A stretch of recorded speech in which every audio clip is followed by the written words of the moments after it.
12 ফেব্রুয়ারি 2026 জাতীয় ইলেকশনে ঢাকা 16 আসনের জনপ্রিয়তার শীর্ষে দেখেছিলাম আমিনুল হক সাহেবকে। ধানের শীষ প্রতীক নিয়ে বিএনপি মনোনীত প্রার্থী ছিলেন এবং ব্যাপক আলোড়ন সৃষ্টি ছিলেন আমিনুল হকের এবং তার সহযোদ্ধা যতজন ছিল। আপনি কিন্তু একজন অন্যতম সহযোদ্ধা ছিলেন, যেহেতু আপনি নির্বাচন এজেন্ট ঢাকা 16 আসনের প্রধান ছিলেন এবং বিএনপি পল্লবী থানা আহ্বায়ক ছিলেন। আচ্ছা, এত জনপ্রিয়তার পরেও কিভাবে আমিনুল হক সাহেবের ভরাডুবি হলো, এই বিষয়টা একটু আপনার কাছ থেকে জানতে চাই। ধন্যবাদ আপনাকে। আপনার মাধ্যমে আমি পল্লবীবাসীকে, তবে ঢাকা 16 আসনের সর্বস্তরের নেতা কর্মী শুভাকাঙ্ক্ষী ভাই বন্ধু সকলকে, আমার সহকর্মী সহযোদ্ধা সবাইকে আমি আপনার মাধ্যমে সালাম জানাই। আসসালামু আলাইকুম রহমতুল্লাহ। আপনি সেটা বলেছেন, আসলে আমিনুল ভাই অত্যন্ত জনপ্রিয় ছিলেন। তিনি একজন সৎ লোক, একজন ভালো মানুষ ছিলেন। তিনি মানুষের যে কোনো প্রয়োজনে মানুষের পাশে গিয়ে দাঁড়িয়েছেন। বিশেষ করে 5ই আগস্টের পর হইতে তিনি মানুষের ধারে ধারে গিয়েছেন, মানুষের সমস্ত অসুবিধাগুলো তিনি দেখেছেন, সুবিধা অসুবিধাগুলো তিনি দেখেছেন, সেটা পূরণও করেছেন। তো সেই অনুযায়ী আমরা মানুষের ভালোবাসা অর্জন করতে সক্ষম হয়েছি। আমাদের খুবই বিশ্বাস ছিল যে মানুষ, যেহেতু আমিনুল হক ভালো মানুষ, সৎ মানুষ, এবং ওনার কাছে গিয়ে কোনো প্রয়োজনে মানুষ ফেরত আসছে খালি হাতে, এরকম নজির নেই। এইভাবে উনি মানুষের জন্য করেছেন। মানুষের প্রতি আমাদের অগাধ বিশ্বাস ছিল। আমিনুল ভাইয়ের যথেষ্ট বিশ্বাস ছিল। তিনি সাদা মনের মানুষ, ভালো মানুষ, সরল মনে, সাদা মনে তিনি আমাদেরকে নিয়ে নির্বাচনী কাজ করেছেন। আমার বিশ্বাস আমিনুল হক ভোটে হারেন নাই এবং মানুষের ভালোবাসার কাছে হারেন নাই। আমিনুল ভাই হেরেছেন ষড়যন্ত্রের কাছে, চক্রান্তের কাছে।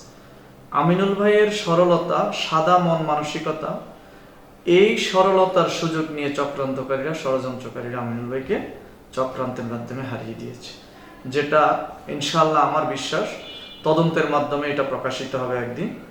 আর আমার এখনো মনে হয় না, আসলে বিশ্বাস করতে কষ্ট হয় যে ঢাকা 16 আসনে আমিনুল ভাই ছাড়া অন্য কেউ এমপি। এটা আমার এখনো বিশ্বাস করতে কষ্ট হয়। আমার চুপচাপ থাকার, যেটা বলছেন যে আমি চুপ কেন, আমি চুপ ছিলাম, আসলে আমি টোটালি নার্ভাস হয়ে গেছি যে কি কষ্ট আমিনুল ভাই করেছে। নিজের পরিশ্রমের টাকা, নিজের ব্যবসায়িক টাকা মানুষের কল্যাণে যেভাবে তিনি ব্যয় করেছেন, মানুষ এত ভালোবাসা দিছে তাকে, সেই জায়গায় আমাদেরকে নিয়ে তিনি নির্বাচন করেছেন সরলভাবে, তিনি হেরে গিয়েছেন। এটা আসলে আমরা ব্যক্তিগতভাবে আমি খুবই নার্ভাস হয়ে গেছি যে কিভাবে ভাইয়ের সামনে যাব। এরকম একজন ভালো মানুষ, এখানে শুধু আমিনুল ভাইকে হারানো হয়নি, এখানে ব্যক্তি আমিনুল ভাইকে হারানো হয়েছে, দল হিসেবে বিএনপিকে হারানোর চক্রান্ত হয়েছে, ধানের শীষকে হারানোর চক্রান্ত হয়েছে।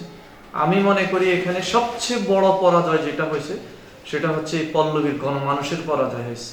আজকে যদি আমিনুল ভাই এমপি নির্বাচিত হতেন, পল্লবী মানে উন্নয়নের রোল মডেল হয়ে যেত। তার যে মন মানসিকতা, তার যে চিন্তা চেতনা, তারপরে উনি করে যাচ্ছেন। ওনার জন্য দোয়া, শুভকামনা থাকবে। আল্লাহ ওনাকে নেক হায়াত দান করুন। দেখেন, ঢাকা 16 আসনের যে এমপি হতে পারেননি, যদিও টেকনোক্রেট কোটায় মন্ত্রী হয়েছেন, প্রতিমন্ত্রী হয়েছেন, ক্রীড়া বিষয়ক, যুব ক্রীড়া বিষয়ক, সারা বাংলাদেশে ক্রীড়াঙ্গনকে জাগিয়ে তুলবে। 16 আসনবাসীকে আগের মতোই সহায়তা করতে পারবে, কিন্তু 16 আসনের যে উন্নয়ন, এই উন্নয়নটা থেকে তো এখন বঞ্চিত হলো ঢাকা 16 আসনবাসী। বর্তমান যিনি এমপি হিসেবে আছেন, কর্নেল অবসরপ্রাপ্ত আব্দুল বাতিল শেখ, তার প্রতি 16 আসনবাসীর কিন্তু অতটা আস্থা দেখতে পাচ্ছি না। তো 16 আসনবাসীর উন্নয়ন কিভাবে হবে, এই বিষয়টা একটু বলেন।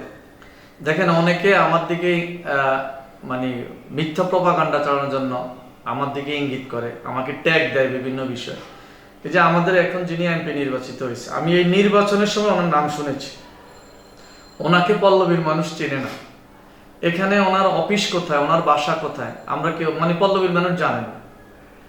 আর সেই জায়গায় আমিনুল হক শিশুকাল থেকে এখানে বেড়ে উঠেছে। সুতরাং পল্লবীতে উনি এমপি হোক বা না হোক, আমাদের চোখে, গণমানুষের চোখে উনি এমপি। মানুষ ওনাকে ভোট দিয়েছে, ভালোবাসা দিয়েছে, চক্রান্তর কাছে হেরে গেছে, আমি আগেও বলেছি। মানুষ কি করেছে সেটা আমিনুল ভাই দেখবে না, উনি একজন ভালো মানুষ, উনি এই পল্লবীকে আগের মতো ভালোবাসেন, ভালোবেসে যাবেন। পল্লবীর উন্নয়নে, ঢাকা শহরের উন্নয়নে, ঢাকা মহানগরের উন্নয়নে যা যা করা দরকার আমার বিশ্বাস আমিনুল হক সেটা করবেন ইনশাআল্লাহ। কিন্তু ঢাকা 16 আসনে তো আর আমিনুল হক সাহেব এমপি হিসেবে নেই, তো ওই হিসেবে 16 আসনবাসী অনেক মিস করতেছে। তো এই যে উন্নয়নটা তো থেকে গেল, স্টপ হয়ে গেল। আল্লাহর রহমতে কিছুই ঠেকবে না। আমিনুল হকের প্রচেষ্টায়, বিএনপির অব্যাহত প্রচেষ্টায়, বিএনপি দেশপ্রেমিক দল, দেশের কল্যাণে বিএনপির যা যা করা দরকার সবই করবে এবং আমিনুল হকের নেতৃত্বে সকল উন্নয়নের কাজ চলমান থাকবে ইনশাআল্লাহ। সর্বশেষ আপনার কাছে একটা বিষয় জানতে চাই, আসছে আরেকটি নির্বাচন, সিটি নির্বাচন, ঢাকা মহানগর উত্তর পল্লবী থানা 2 নং ওয়ার্ডে নির্বাচনে আসছেন কিনা বা কি ভাবছেন আপনি? দেখেন, আমি একজন দলের সক্রিয় কর্মী। 2008 সালের জাতীয় নির্বাচন থেকে অদ্যাবধি পর্যন্ত দলের সমস্ত দলীয় নির্বাচনগুলোতে আমি দায়িত্বশীল ভূমিকা পালন করেছি। 2008 সালের নবম জাতীয় সংসদ নির্বাচনে সারা দেশের প্রথম নির্বাচনী জনসভা বেগম খালেদা জিয়া 12 লালমাঠ থেকে শুরু করেছেন। সেই নির্বাচনী জনসভা আমি স্টেজের থেকে ম্যাডামের সেই নির্বাচনী জনসভা আমি পরিচালনা করেছি। আল্লাহর কি ইচ্ছা, 17 বছর পরে আমাদের বর্তমান প্রধানমন্ত্রী তারেক রহমানেরও 8 ফেব্রুয়ারি 2026 যে নির্বাচনী জনসভা হয়েছে সেটাও আমি পরিচালনা করেছি একই মাঠে। একজন সাধারণ কর্মী হিসেবে এটা অবশ্যই আমার জন্য গর্বের বিষয়, গৌরবের বিষয়।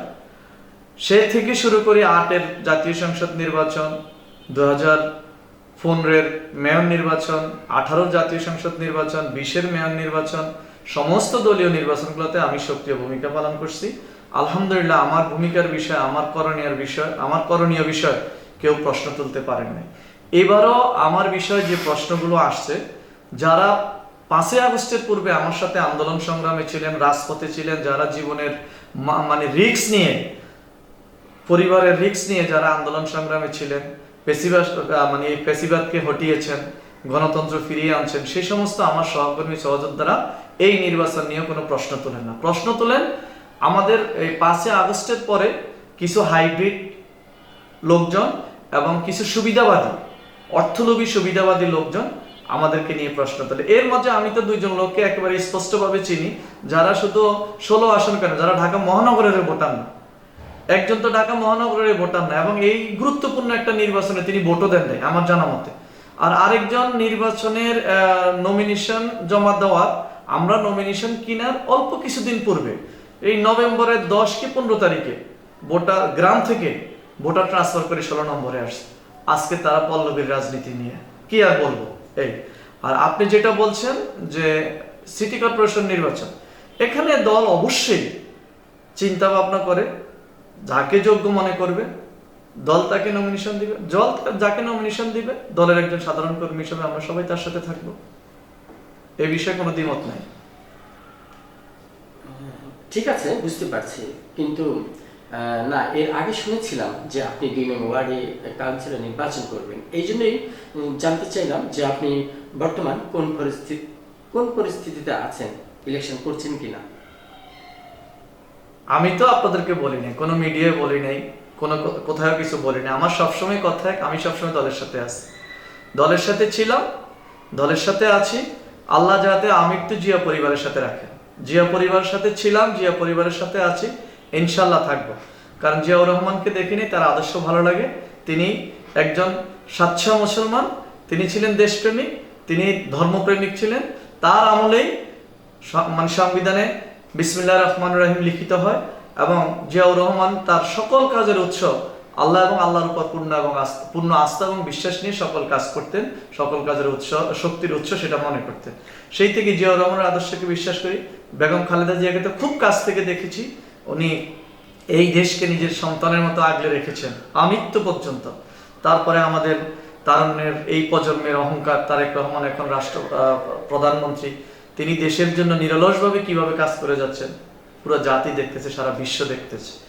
সুতরাং যেহেতু এই পরিবারটাই দেশপ্রেমিক, এই দেশপ্রেমিক পরিবারের সাথে যেদিন থেকে এসেছি 2001 সাল অথবা 2000 সালের লাস্টে অথবা 2001 সালের শুরু থেকে বিএনপির সাথে অ্যাক্টিভলি কাজ করতেছি, আজ পর্যন্ত আছি। ইনশাল্লাহ আমিত্ব যাতে এই দলের সাথে দলের একজন শুভাকাঙ্ক্ষী হিসেবে, একজন কর্মী হিসেবে নিজকে পরিচয় দিতে পারি, সেই প্রত্যাশা করছি। আসি এবং থাকবো দলের সাথে। দলের সিদ্ধান্ত আমাদের কাছে সবচেয়ে বড়। আরেকটা বিষয় যেটা আপনি বলছেন, আমি মনে করি এই নির্বাচনী অনিয়মগুলা যে সমস্ত আসনে ঢাকা 16 আসন সহ বিএনপি হেরেছে, যাদের দুর্বলতার কারণে, যাদের কারণে বিএনপি হেরেছে, বিশেষ করে আমাদের 16 আসনে চক্রান্ত এবং ষড়যন্ত্র যারা করেছে আমিনুল ভাইকে নিয়ে, বিএনপিকে নিয়ে, ধানের শীষকে নিয়ে, তাদের বিরুদ্ধে দল যেহেতু সরকারে আছে, ক্ষমতায় আছে, ডিজিএফআই, এনএসআই সহ প্রয়োজনীয় এজেন্সিগুলোকে কাজে লাগিয়ে এবং দলের সৎ দক্ষ ব্যক্তিদেরকে দিয়ে তদন্ত কমিটি করে এগুলো তদন্ত করে বের করা দরকার। আর তদন্তের পূর্বে কাউকে যদি আমরা দোষারোপ করি ঢালাওভাবে, তাহলে প্রকৃত দোষী যারা এরা পার পেয়ে যাবে, এরা যাতে পার না পায় সেই জন্য আমাদের এই বিষয়গুলো তদন্ত করা দরকার ভবিষ্যতের জন্য। আপনি বলছেন যে এই নির্বাচনে আমার প্রধান ভূমিকা ছিল, আসলে আমি প্রধান নির্বাচনী এজেন্ট ছিলাম। প্রধান নির্বাচনী এজেন্ট আর প্রধান সমন্বয়ক এক জিনিস না। প্রধান নির্বাচনী এজেন্ট হিসেবে মূলত আমার কাজ ছিল অফিসিয়ালি, সেই অফিসিয়ালি কাজগুলো আমি নিখুঁতভাবে করেছি। তারপরেও যদি কোথাও ভুল হয়ে থাকে সেটা আমার যোগ্যতা এবং অভিজ্ঞতার কারণে, ইচ্ছা করে আমি কোনো কিছু ভুল করি নাই। কারণ আল্লাহর প্রতি আমার অগাধ বিশ্বাস রয়েছে। আমি নিজেকে প্র্যাকটিসিং মুসলিম মনে করি, আমি নামে মুসলিম না। সুতরাং আমি যা করেছি সততার সহিত করেছি, সৎভাবে করার চেষ্টা করেছি। যারা প্রপাগান্ডা চালায়, যারা মিথ্যা অপবাদ দেয়, এরা এদের নিজস্ব স্বার্থে দেয় এবং এদের একটা থিওরি আছে। এরা ওই যে জার্মানি হিটলারের মতো, এরা মনে করে যে একটা মিথ্যাকে বারবার বললে সেটা সত্যে রূপান্তরিত হয়। কিন্তু এটা হিটলার মনে করতো। আমরা যারা প্র্যাকটিসিং মুসলিম, আমরা মনে করি মিথ্যা মিথ্যাই, সেটা বারবার বলো আর হাজারবার বলো। আর আরেকটা বিষয় হচ্ছে, আরেকটা জিনিস, তারা নিজেদের স্বার্থে, নিজেদেরকে প্রতিষ্ঠিত করার জন্য অথবা নিজেরা অর্থনৈতিক লাভবান হওয়ার জন্য যারা যোগ্যতা দিয়ে, অভিজ্ঞতা দিয়ে, সততা দিয়ে নেতৃত্বের মানে কম্পিটিশন করতে পারে না, তারা মিথ্যা প্রপাগান্ডা চালিয়ে কাউকে হেয় করে, কাউকে দমিয়ে রেখে নিজেরা একটু উপরে যেতে চায়। এরকম চিন্তা ভাবনার অনেকেও থাকতে পারে, হয়তো বা হতে পারে। এদের আবার অনেকটা চরিত্র হচ্ছে আমাদের এই যে নব্য হিটলার, নব্য লেডি হিটলার, যে ফ্যাসিস্ট পালিয়ে গেছে দেশ থেকে, সেই নব্য ফ্যাসিস্ট হিটলারের মতো যে কাউকে ট্যাগ দেওয়া, যে এই দল ওই দল ইত্যাদি ট্যাগ দেওয়া। এই ট্যাগ দেওয়াটা শিখিয়ে গেছেন আমাদের নব্য লেডি হিটলার, যে হিটলার পালিয়ে গেছে আমাদের দেশ থেকে। ধন্যবাদ আপনাকে।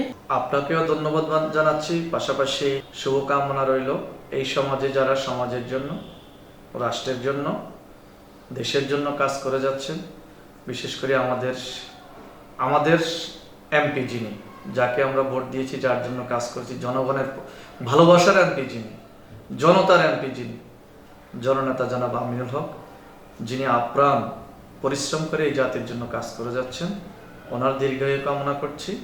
আল্লাহ ওনার মাধ্যমে পুরো জাতিকে উপকৃত করুক, সেই প্রত্যাশা ব্যক্ত করছি। আসসালামু আলাইকুম। ধন্যবাদ। ধন্যবাদ।